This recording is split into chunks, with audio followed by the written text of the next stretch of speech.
The North misguided priority anger towards Southern governors. I don't know why the Northern, elites are angry towards the Southern governors.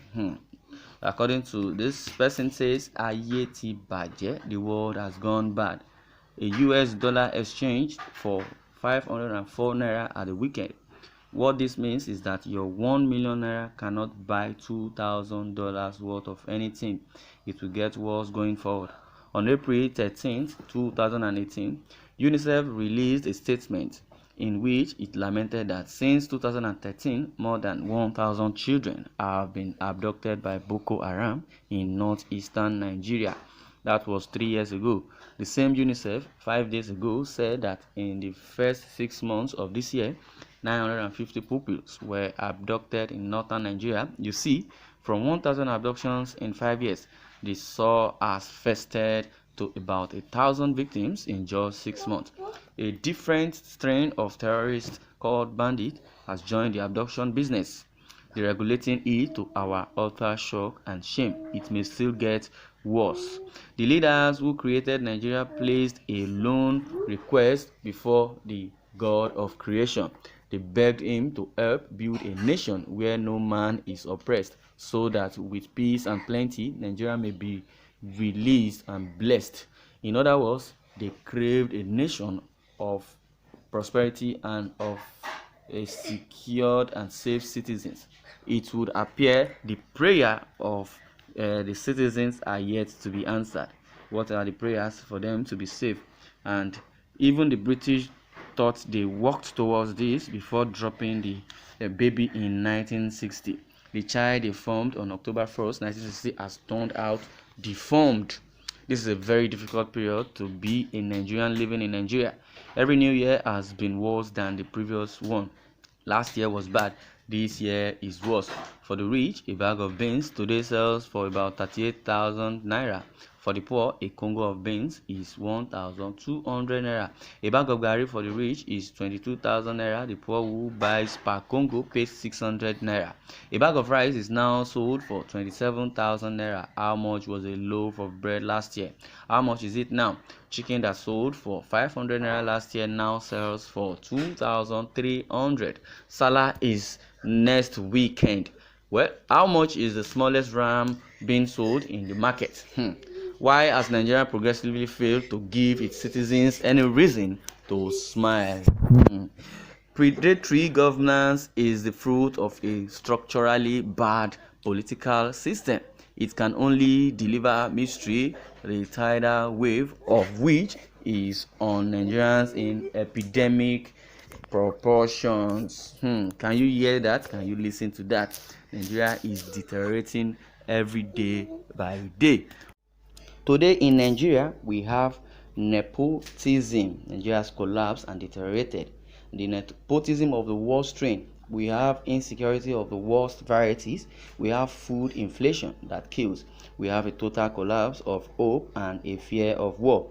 The very worst is coming. It has not happened. It will happen unless those resisting the reconstruction of Nigeria losing their hold. Vice grip choke to death. The springhead of Nigeria is federalism. Without it, it can't spring good water for the thirsty. It can't even live. Federalism in our case is what Thor Blair 2018 describes as the other side of the waveform. It is what was negotiated and agreed on. The very reason why the Union of Nigeria was formed, but the river of Nigeria has turned its back on its source. The federation is in the jailhouse of power kidnappers now that the country of promise has become a jungle where nothing good strives. Our military won't work, our police system won't work. Insecurity works to halt production of everything. Food and fuel, goodness, even common sense has taken a flight. Mass murder, mass mystery, mass abductions are the drumbeats of our definition. Nothing will move unless the vehicle is built back to the designer's pact. The problem with Nigeria is therefore not APC and it is not PDP. It is not even Buhari and his cabal of mismanagers. The problem is the anemic system that makes it possible for bad person to abduct the villa and wax luxuriantly there while the people groan and gap for life. Keep the killer constitution, change the government and its laws, replace them with the other side, and you get the same result or even worse. The very bad storm that is tearing down our towns and villages and ravaging homes is just a howling symptom of a world that is about to end. The house will collapse soon unless it goes back to its federalist foundation. Meanwhile, let no one blame the British for what we have made of the impossible country they created. They at least tried to make the Abiku live while they were in charge. While preparing Nigeria for freedom, they called at the house of priests of wisdom who told them that this child would not live if it broke the taboo of its existence. A decade before 1957, the British were told that Nigeria would fail unless it was planted in the soil of federalism, and they agreed as they set to work. They knew the North-South division and all the other divides would stunt the nation to uselessness and death. They agreed with our nationalists that a well-structured federation would cure the emerging nation of its infirmity. Yes, even Pa Akintoye said that Awolowo held his hand when in 1967, when he was very young, that is going to liberate the Yoruba and separate the Yoruba and also work with the Igbos to secess from Nigeria. He claimed that was what Awolowo told him.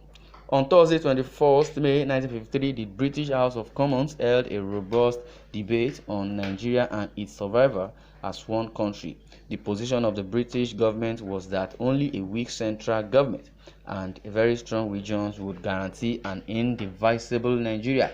Addressing the parliament, the then Secretary of State for the Colonies, Mr. Oliver Lyttelton, spoke of recent events which he noted had shown that it is not possible for the three regions of Nigeria to work together effectively in a federation so closely knit as that provided by the present constitution. He added that Her Majesty's government in the United Kingdom greatly regretted this and considered that the constitution will have to be redrawn to provide for greater regional autonomy and for the removal of powers of intervention by the center in matters which can, without detriment to other regions, also be placed entirely within regional competence. He goes further by saying it is at the same time necessary to ensure that the common economic and defense requirements of all regions are secured. In order to ensure these vital requirements of all regions and at the same time to preserve the common interest of all the people of Nigeria, he said there will be a continuing need for a central organization, but also explained that the form which that central organization should take care of and the powers which must be reserved to it will require a careful study. This is about Nigeria, Nigerian state, and Nigeria as a whole. The problem has persisted for a longer time, but when Buhari came in, it now worsened the situation. The Federation of Nigeria was born on October 1st, 1960. It soon abandoned the pact that welded disparate parts and thus wrecked its destiny. The center, as it does today, became interested in what was not its business. Those who kidnapped the federal government thought they would not enjoy their prize unless they enlarged their coast and overran the south, particularly the west.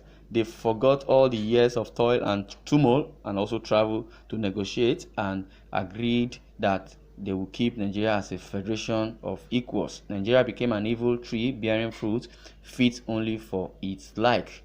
Like it has been said that Buhari administration has, breached and come to an addendum, also a benchmark to destroy the country called Nigeria. Now, nepotism and mediocrity have become the order of the day. The medicine we need now is for reconstruction of Nigeria. Well, lastly, the Lagos-Ibadan Railway was inaugurated recently for a full paid operation by the Nigerian Railway Corporation after about a year of free test run. Our reporter joined the train to and fro Lagos from Ibadan and tells his experience in this report. And in this regard, we should guide the our so-called resources diligently. Those that are in the south should guide their resources very well. Those in the north should guide their resources very well. Now, the construction or the reconstruction of the constitution will emerge very soon. Nigeria is in jeopardy and is in bankruptcy. What are your takes?